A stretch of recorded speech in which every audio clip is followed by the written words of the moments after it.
Bienvenue sur A-News. Avant de vous présenter nos invités, voici le thème du jour, la sécurité. La sécurité est devenue un enjeu majeur de nos sociétés. Elle est demandée par le public, elle est omniprésente, elle alimente constamment les débats sur les chaînes d'infos en continu, elle nourrit les sondages et se reflète jusque dans les urnes. Comme l'écrivait le sociologue Max Weber, en France, l'État détient le monopole de la violence légitime. Seulement, cela ne suffit plus aujourd'hui et la sécurité n'est plus l'affaire d'un seul acteur. Pour évoquer ces sujets et les applications concrètes en matière de sécurité dans nos vies et dans nos sociétés, nous recevons aujourd'hui Richard Verhart et Jacques Delarivière. Nous allons revenir avec eux sur l'aspect essentiellement économique du monde de la sécurité. Mais d'abord, quelques éléments de contexte. Les attentats de 2015 ont évidemment remis la sécurité au premier plan. Le procès qui vient d'avoir lieu nous les a remis en mémoire avec les défis qu'ils représentent. Ensuite, ont rapidement suivi les enjeux cyber. Ils ne sont pas éloignés des problématiques liées au terrorisme, mais ils vont bien au-delà. Aujourd'hui, l'Ukraine nous rappelle que la sécurité informatique est aussi une arme de guerre et au-delà qu'elle s'applique à tous les domaines. Alors d'abord, messieurs, je vais vous demander de vous présenter, de nous décrire vos activités respectives. Qui commence? Richard Verhart. Vous êtes cofondateur et président de Barken.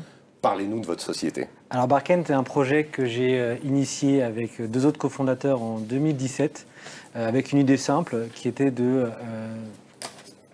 créer un groupe français de sécurité qui permette de répondre localement à des besoins nationaux et locaux sur des problématiques d'intrusion, de sécurité incendie et d'automatisme de porte. D'être un one-stop shop pour nos clients, parce qu'on a estimé qu'il y avait une demande assez importante. Et l'idée, c'était tout simplement de fédérer autour d'un groupe des PME championnes dans leur domaine et championnes localement pour créer un groupe national et répondre à nos clients. Alors, à travers votre société, on le voit, vous venez de nous le dire, on assiste à un phénomène de concentration du marché de la sécurité. À quoi est-ce dû? Est-ce signe d'une maturité de ce secteur? Alors, effectivement, le secteur est extrêmement mature. On a des sociétés qui sont assez anciennes, qui ont énormément de clients, beaucoup de petits clients, ce qui explique la difficulté de lancer une activité de zéro, parce que ça prend beaucoup de temps. Ça, c'est un premier sujet. Il y a aussi un sujet de difficulté pour les entrepreneurs à passer un plafond de verre autour de 3 à 4 millions d'euros de chiffre d'affaires. On commence à avoir des difficultés parce qu'il faut se structurer. Et donc, du coup, on a des sociétés dans le tissu qui arrivent à un plafond et qui n'arrivent plus à grossir.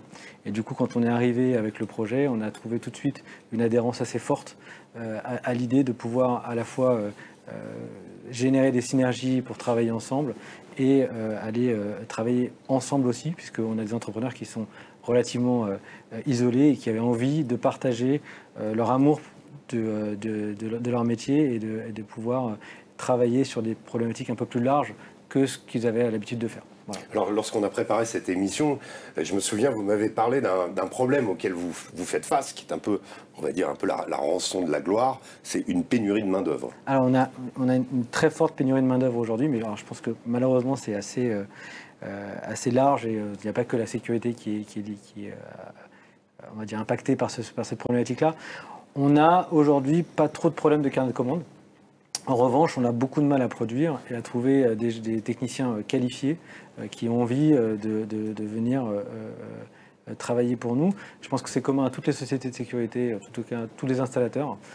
On a vraiment une pénurie aujourd'hui.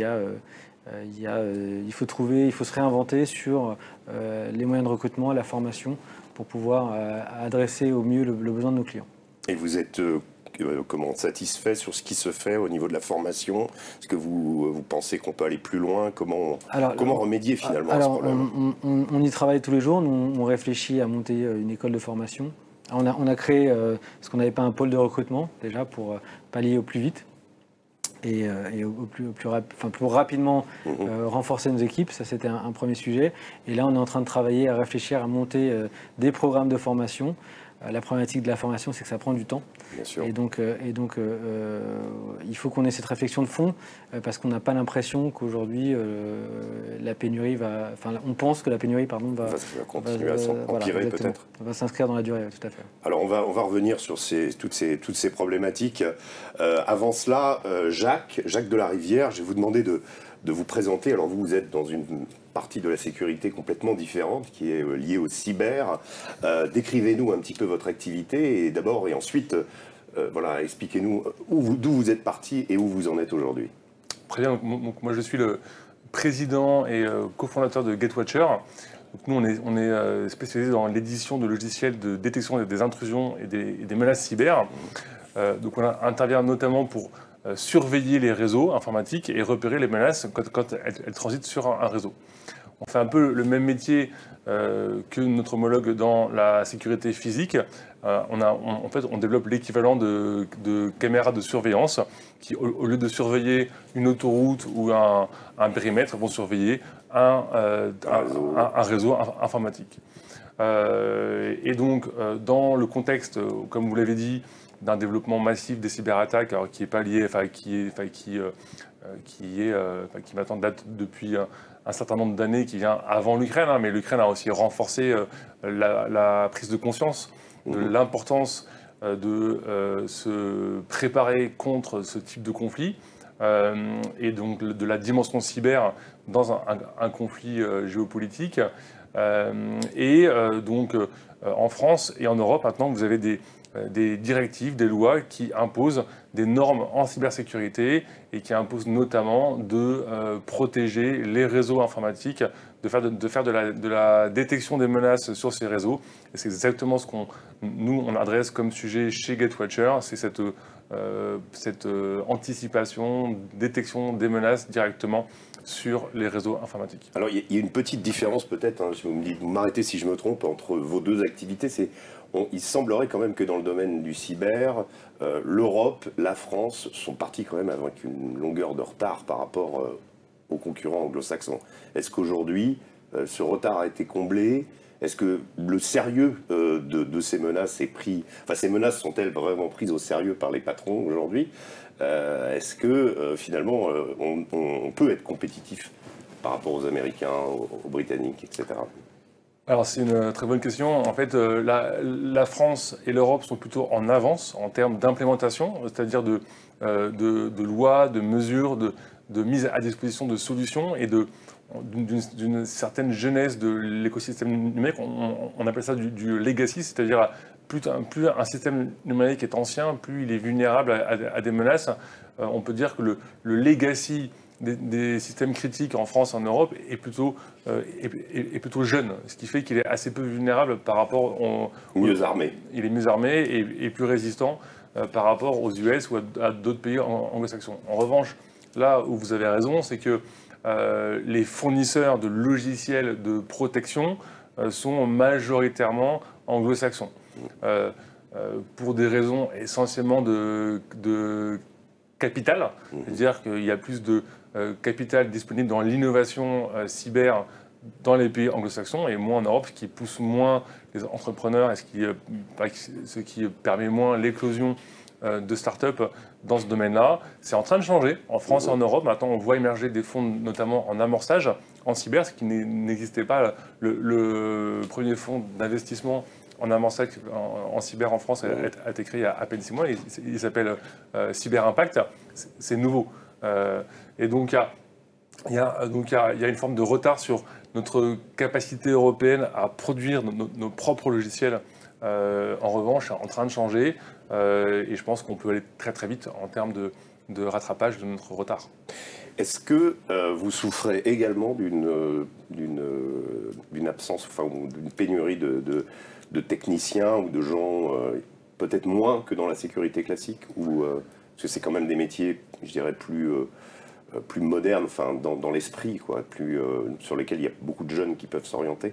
Alors, globalement, dans la cyber, on souffre effectivement d'une énorme pénurie de talents. Il manque 1 500 000 experts en cyber dans le monde entier. C'est énorme. Vous pouvez imaginer ce que ça crée comme demande sur le marché.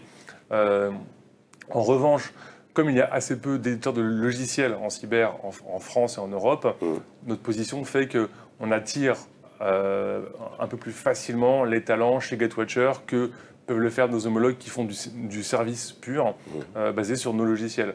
Donc nous, chez Gatewatcher, on n'a pas trop de mal à embaucher parce qu'on a cette position dans l'écosystème qui est un peu à part, qui fait qu'on arrive à attirer des talents, mais il y a une pénurie globale et nos homologues qui font du service un peu comme le fait le groupe Barken, mais dans la cybersécurité, donc nos partenaires comme le groupe Orange Cyberdéfense, Atos et Capgemini par exemple aussi, eux ont effectivement plus de mal à sourcer, à trouver des ressources d'ingénieurs experts qui implémentent les solutions dans les systèmes à protéger. Par rapport à ce qui se passe en Europe, et vous pouvez me répondre peut-être Richard, dans les autres pays, est-ce que la sécurité, est-ce que le domaine de sécurité que vous recouvrez, le rapport par exemple, je pense à des pays comme l'Espagne ou l'Angleterre, entre l'État et les acteurs de la sécurité, est-il mieux intégré dans ces pays que dans le nôtre ? Alors c'est difficile à dire. Je pense qu'on est à peu près... en fait, la structure de marché des pays, que sont la France, l'Angleterre ou l'Espagne, ou même l'Allemagne, est à peu près la même. On a beaucoup de petits acteurs. Et je vois pas d'intégration avec l'appareil étatique. Très peu, comme en France. Comme en France. Je pense qu'on est à peu près au même niveau un peu partout. Ouais. C'est-à-dire que vous êtes perçu comme annexe, alors que vous pouvez être décisif en cas de... On est des fournisseurs. Voilà. On est tous des fournisseurs. On est des intégrateurs de solutions de sécurité privées, avec lesquels l'État, les collectivités et les privés travaillent, tout simplement. Donc on est un segment de l'économie qui n'est pas forcément intégré avec les forces de l'ordre, bien que nous, on travaille aujourd'hui avec le SGAMI, qui est le ministère de l'Intérieur, on travaille avec le ministère de la Justice, mais on est mis en concurrence avec d'autres personnes, comme dans n'importe quel marché public. D'accord. Donc il n'y a pas, on va dire, de projet public-privé très précis sur la sécurité. C'est un peu chacun fait ses choses. Alors il y a des processus d'appel d'offres qui sont extrêmement cadrés, dans lesquels nous on répond au même titre que nos confrères, mais on n'a pas on pourrait imaginer des acteurs qui soient mi-étatiques, mi-privés pour pouvoir répondre à ça. Et ça n'existe toujours pas. Pas ma connaissance. Vous le souhaitez ? Pas forcément. Aujourd'hui, je ne vois pas aujourd'hui l'intérêt de mettre ça en place à très court terme. Il faudrait que ça s'étudie. Parce qu'au niveau du public, on peut imaginer que les gens seraient quand même plus intéressés de voir qu'il y ait cette dimension-là, puisque l'État ne peut pas recouvrir toutes ces tâches. Je veux dire, ça peut être, d'où ma référence sur la violence légitime et le fait, cette détention, on semble, là encore une fois, on parlait du monde anglo-saxon, mais que ce soit quelque chose qui est beaucoup plus intégré dans le monde anglo-saxon et accepté. Oui, mais la question, c'est est-ce qu'avoir une structure, on va dire, mixte privée et efficiente, aujourd'hui je suis incapable de vous répondre. Ouais. Je sais que je peux répondre aujourd'hui que les structures privées que je représente à mon petit niveau sont capables de répondre à des besoins étatiques. La seule question, c'est est-ce que le niveau d'investissement du gouvernement et de l'État est au bon niveau. C'est ça. C'est la réponse. Aujourd'hui, on a des structures qui sont efficientes, mes confrères et moi-même. Je ne vois pas, si vous voulez, l'intérêt de structurer une entité mi-publique, mi-privée pour répondre à ça. Aujourd'hui, on a un tissu économique qui permet de répondre à ça. La seule question sur laquelle la question sur laquelle je n'ai pas de réponse, c'est est-ce que le niveau d'investissement est suffisant. D'accord. Au niveau cyber, est-ce que là aussi, il y a une sorte de coopération qui peut exister? Est-ce qu'elle est effective? Ou, notamment, je parle en termes d'espionnage industriel ou de choses comme ça, est-ce que les organismes étatiques luttent, par exemple, efficacement? Et est-ce qu'ils vous font appel à vous dans ce cadre? Alors, disons que au niveau cyber, l'ANSSI, donc l'Agence française de cybersécurité, a essayé de formaliser les relations avec les industriels et les offreurs de services pour que, en cas d'incident, d'alerte cyber critique, il y ait une forme de déclaration et que l'ANSSI soit au courant pour mitiger l'impact de cette alerte. Donc il y a un référentiel de certification qui déjà impose que les prestations de détection, de découverte, par exemple, des vulnérabilités, soit faite dans un contexte qui assure et qui garantisse au client final une certaine confidentialité sur les données. Et il y a aussi maintenant le cybercampus qui a ouvert récemment. Oui, je voulais vous en parler. Voilà, qui a ouvert récemment à La Défense et qui vise justement à... Inauguré par Bruno Le Maire. Tout à fait, et qui vise à renforcer les relations entre les différents industriels, éditeurs de logiciels et l'État pour une meilleure intégration. Et comme vous le disiez à l'instant, c'est vrai qu'on voit qu'une des forces du modèle anglo-saxon est cette intégration complète de la chaîne étatique avec les grands offreurs de services et de cloud américains, par exemple. Et ce qui fait que sur une décision d'un juge américain, vos emails qui sont hébergés chez Microsoft en fait, peuvent être saisis alors que vous-même vous êtes en France. D'accord. Et ça, aujourd'hui, par exemple, la justice française n'a pas le même pouvoir de coercition sur des emails hébergés par Microsoft. Il n'y a pas cette chaîne automatique et qui, on va dire, qui vient renforcer la prégnance du pouvoir de la justice américaine. Oui. C'est des choses qu'on pourrait presque espérer pour l'Europe, qu'il y ait ce niveau d'intégration entre les industriels et les techs européennes. Ça renforcerait déjà le marché local, qui est aussi un enjeu, et ça permettrait d'avoir une plus grande efficacité sur les sujets de police numérique. D'accord. Je voulais un petit peu également avoir votre avis sur la crise que nous venons de vivre liée au Covid. Est-ce qu'elle a eu un impact sur vos sociétés et comment vous avez vécu ça? J'imagine, Richard, peut-être plus que vous, au contraire, on a il y a eu des opportunités. on a été effectivement extrêmement touchés. Alors, pendant les confinements, évidemment, puisque les bâtiments étaient fermés, donc c'était assez compliqué pour nous de travailler. Et il y a eu, en fait, les conséquences du Covid ont été assez fortes à 3 niveaux pour nous. Premièrement, on a continué à avoir des gens qui étaient malades, donc on a des gens qui ne peuvent pas produire, ce qui est assez embêtant. Deuxièmement, la crise du Covid en Chine a eu un impact très très fort sur la livraison de matériel. Donc aujourd'hui, on a des chantiers qu'on a du mal à finir parce qu'on n'a pas le matériel. Ce qui est très dur. Et puis je rajouterais un point qui est un peu plus large, c'est que disons, le mode de raisonnement et la vision vis-à-vis du travail post-Covid a quand même beaucoup changé. On a eu beaucoup de demandes de télétravail, on a senti un peu moins d'investissement et des changements de carrière qui font que le marché se délaisse un peu, est un peu délaissé aujourd'hui. Et donc du coup, on a un impact qui est relativement fort, alors qu'on essaie de rattraper. Mais voilà, en début d'année, on a eu beaucoup de malades du Covid, ce qui nous a engrangé un retard qu'on est en train de rattraper.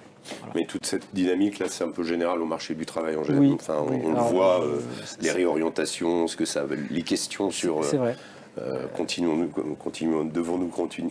continuer à vivre en ville, aller à la campagne, etc. Et changer sa vie, c'est un peu général, quoi. Oui, tout à fait. Mais dans ce modèle-là, je pense qu'on a, en étant un groupe et en sortant du modèle PME, tout en gardant son ADN, on a une carte à jouer puisqu'on peut apporter peut-être plus de choses à nos collaborateurs qu'une PME locale. Et donc je pense que les gens qui nous ont rejoints dans le projet sont assez heureux aujourd'hui de faire partie d'un groupe un peu plus large pour pouvoir partager les ressources et pouvoir, on va dire, recruter au mieux, même si ça reste très très difficile. Vous, ça a changé beaucoup aussi? Alors disons que nous, on est sur un domaine qui est déjà en croissance de 30% par an, naturellement. Donc on a continué à assurer la même croissance de notre chiffre d'affaires, mais on a eu à peu près les mêmes impacts de ressources que tout le monde. Il y a eu une phase de sidération au début où il ne s'est pas passé grand-chose, et après il y a eu un renforcement très fort de toutes les infrastructures numériques pour les protéger parce qu'elles étaient surchargées avec les demandes de télétravail. Donc il fallait absolument assurer leur disponibilité au maximum pour qu'il n'y ait pas de rupture des chaînes de production. Et donc ça s'est fait par la cybersécurité pour assurer cette disponibilité. Et après il y a eu forcément une explosion des demandes numériques qui a maintenu la croissance de l'activité. Nous, d'ailleurs, à ce sujet, on a bouclé une levée de fonds de 25 millions d'euros récemment en février 2022. Et forcément, cette levée de fonds est venue formaliser, concrétiser l'évolution de nos chiffres d'affaires liés au Covid. D'accord. Alors, je vais vous faire réagir tous les deux sur un événement qui s'est produit il n'y a pas longtemps, qui est l'affaire du Stade de France. Alors, un peu moins dans le domaine de cyber, mais comment, et surtout la question de la sécurité liée aux grands événements sportifs, puisque il y aura bientôt les Jeux Olympiques à Paris, on espère qu'ils vont pouvoir se tenir.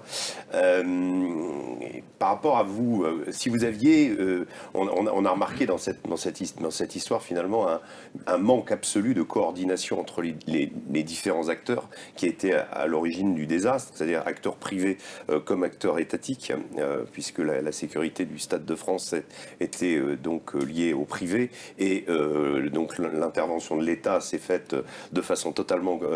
on a eu l'impression de voir une sorte de tempête de tous les problèmes, et finalement un état de délabrement de la France à ce niveau-là, qui a été quand même observé par le monde entier. Vous, si vous aviez eu à assurer la sécurité du Stade de France, qu'est-ce que vous auriez fait de différent? Alors nous, pour être très clair, je n'avais peut-être pas été clair au démarrage, nous on ne fait pas de sécurité physique, on n'a pas de gardiennage, de gens qui assurent la sécurité. En revanche, là on peut aider et on peut apporter de l'aide, c'est effectivement sur cette partie de coordination, puisqu'on peut mettre des caméras avec de l'intelligence et des systèmes qui permettent, des algorithmes qui permettent de prévenir des comportements suspects, ou des attroupements, ou tout comportement qui pourrait orienter les forces de sécurité ou les forces de l'ordre vers on va dire des personnes qui sont là pour détruire ou pour porter préjudice à l'événement. Voilà, la valeur ajoutée elle serait là. À ce niveau-là, vraiment pour aider à coordonner cette partie-là. Et vous avez observé ce qui s'est passé. Donc pour vous, qu'est-ce qui aurait dû être fait et qu'est-ce qui n'a pas été fait? Clairement, il manquait du personnel, hein, je pense, tout du moins, et de ce que j'en ai vu, et je suis au même niveau d'information que vous hein, là-dessus. Bien sûr, mais... c'est que je pense qu'ils ont été complètement débordés par la foule, en fait, par des gens qui étaient malveillants. Et ils n'ont pas pris, on va dire, le sens de l'ampleur de l'événement, de ce qui allait arriver. Et puis je pense que l'événement a été préparé très très vite, parce qu'ils ont dû changer de stade, si je ne dis pas de bêtises. Et donc du coup, il y a eu un peu d'impréparation. Il devait se dérouler à Saint-Pétersbourg, et finalement il a été... Impréparation, manque de coordination, et je pense que manque de ressources aussi, qui fait que ça a vite débordé. Plus une histoire de billetterie aussi, qui pose la question, et ça c'est ma projet du jusqu'où, en fait, on a évoqué, on a dit... Est-ce que finalement il ne faut pas faire des billets biométriques dans lesquels les gens pourraient être... Et justement, on sent qu'il y a une demande de plus en plus à ce que les gens puissent, enfin les malfaisants en tout cas, puissent être identifiés. Ça pose la question des limites de la sécurité par rapport aux libertés publiques. Où vous les situez, où vous voyez les choses, comment arriver dans l'avenir justement à faire en sorte que ces deux impératifs de nos sociétés démocratiques puissent cohabiter. En fait, moi... Je pense que c'est des sujets très différents. C'est-à-dire qu'on a très bien réussi dans le passé à organiser des événements d'une ampleur bien plus grande que ceux-ci et d'une ampleur équivalente à ceux des Jeux Olympiques, sans biométrie et sans tout ce que produit aujourd'hui le monde du numérique qui permet d'accélérer ces processus-là. Donc on sait le faire déjà.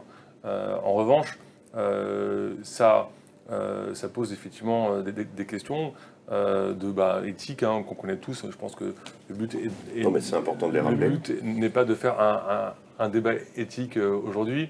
Néanmoins, je pense qu'il ne faut pas oublier que la France est quand même engagée dans le cadre des Jeux Olympiques 2024 à mettre en place la reconnaissance faciale pour les accès au stade, par exemple, en tout cas aux différents événements sportifs. Voilà. Je pense que sur ce sujet, à mon avis, on est un peu en retard si on veut tenir nos engagements.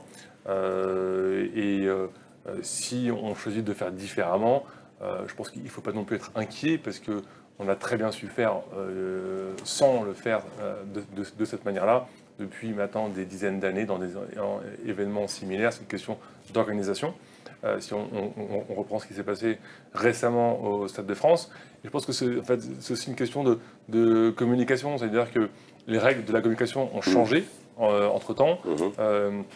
Et si on reprend l'événement du Stade de France, je pense que ce que les Français voulaient voir au-delà, après avoir vu tout le désordre, ce qu'ils voulaient voir, c'était qu'il y avait un chef aux commandes de la crise et de voir comment se déroulait la gestion de crise. Donc c'était très simple, je pense, de juste faire venir les caméras dans une salle de gestion de crise opérationnelle et de montrer que l'État était en train de gérer la crise et que en fait il faut juste montrer que... Oui, souvent le fait de montrer qu'il y a quelqu'un aux commandes, ça suffit finalement à... Et en fait, souvent, ça contribue. Quoi, nous, on le voit souvent dans les crises cyber de nos clients, le premier réflexe qu'on a tous en crise, c'est de se refermer.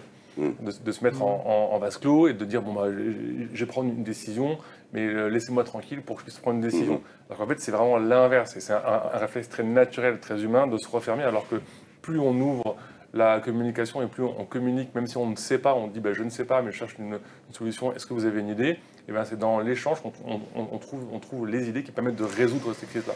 Et c'est très naturellement ce qui aurait dû être appliqué dans ce genre d'événement. Et je pense que s'il y a un axe qu'il faut anticiper, parce qu'il y aura forcément des crises pendant les Jeux Olympiques, c'est la manière de communiquer sur ces crises-là. Je vais rebondir sur, vous avez évoqué tout à l'heure, vous avez prononcé le mot États-Unis, et justement, je veux rebondir sur est-ce que finalement, sur ce pays et sur ce qu'il pratique, lui, on sent qu'il y a une sorte d'intégration, effectivement, des éléments étatiques et des GAFAM, notamment, et de l'appareil numérique dans le cadre de la recherche d'individus, et que c'est très poussé aux États-Unis. Est-ce que, finalement, on ne va pas y venir aussi? Est-ce que ce n'est pas l'avenir? Ou est-ce que vous, c'est dangereux, ce modèle-là?